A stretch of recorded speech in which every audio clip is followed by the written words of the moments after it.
cérémonie de clôture, j'étais bon.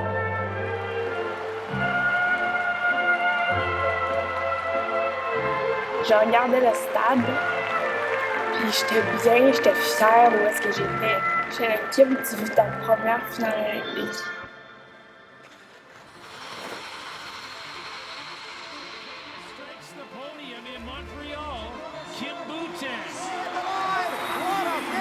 And what a tremendous night of racing we've seen. Well, picture perfectly.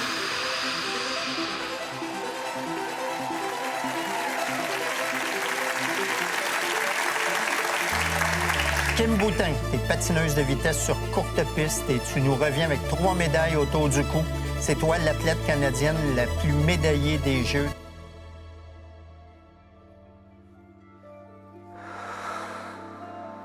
Speed skater Kim Boutin went from winning her first Olympic medal to getting death threats in a matter of hours. Boutin is trying to stay in second, but then Che comes up alongside. There, you can see they make contact.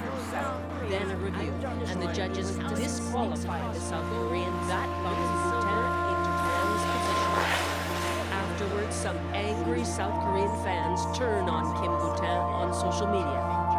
Her Instagram and Twitter accounts are now closed, but they showed menacing comments, including a death threat and calling Boutin the cheater, who should be disqualified. Sur les réseaux sociaux, on disait t'es pas une vraie athlète, t'as gagné une médaille sale, honte à toi si je te... Quand j'ai reçu les menaces, la première fois que j'ai vu Min Jung-choi, je suis allée la voir, je l'ai pris dans mes bras parce que pour moi, le sport n'est pas censé nous diviser. Je pense que d'envoyer le message qu'on est tous des êtres humains puis qu'on n'a pas besoin d'avoir des insultes comme ça, c'est important que je mette ça derrière moi. Enfin, de retour chez elle, une cinquantaine de personnes, des parents, des amis, elles avaient la serrer dans leurs bras. Kim Boutin reste concentrée aussi sur son prochain objectif, c'est-à-dire les championnats du monde de patinage de vitesse. Mon sport m'a poussée à bout complètement. Oui, c'est le fun de patiner, mais un petit peu, là, je suis pas en santé, là. Ça va pas. C'était à ce moment-là que j'ai pris un 6 mois, là. Je savais plus pourquoi je patinais. Il fallait juste que je prenne du repos puis du recul pour savoir pourquoi est-ce que j'étais ici, de quelle façon je peux continuer le patin pour être heureuse et d'être en santé.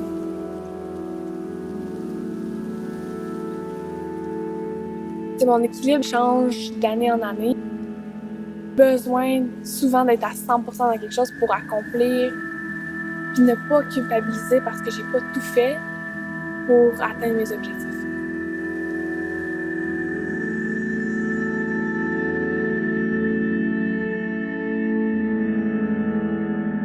Je me suis rendu compte que c'était quand j'avais l'esprit sain que je performais.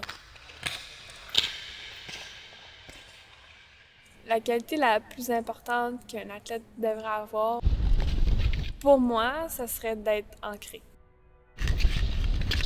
De se connaître soi-même. Je sais pas comment les gens me perçoivent, là, puis est-ce qu'il faut que je m'en soucie? Je crois qu'on me perçoit comme une personne qui est vraie puis qui a pas peur de montrer ses émotions. La santé mentale est importante. J'ai envie qu'on puisse s'exprimer par rapport à ça.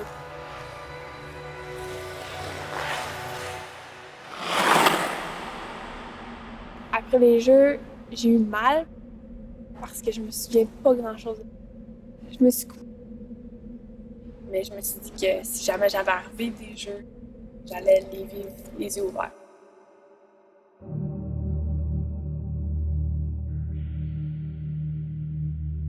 Je trouve ça dur de revenir puis de me battre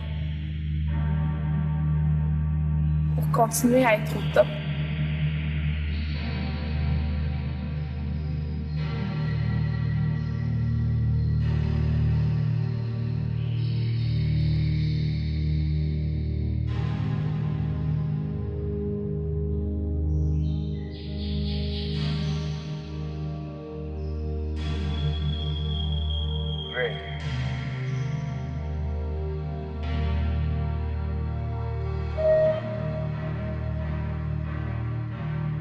Je fais du patin parce que j'ai envie de m'accomplir.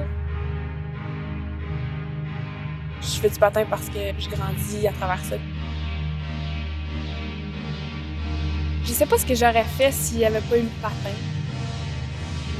Il y a des moments, oui, que j'aimerais ça, peut-être quelqu'un d'autre, ou ben d'être juste une autre facette de moi. Je sais pas si dans une profession, un jour, j'ai un objectif à atteindre. Dans le sport de haut niveau, c'est ça. À chaque jour, j'ai de quoi à changer pour être la meilleure possible.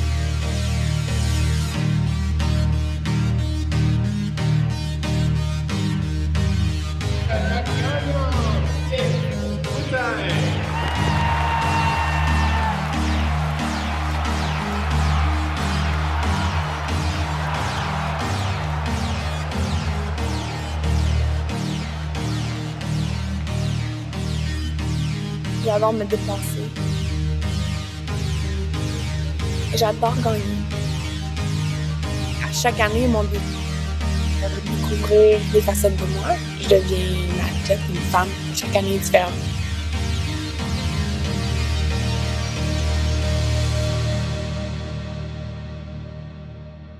Tant que le patin va m'apporter quelque chose, je vais être épanouie dans ce sport-là.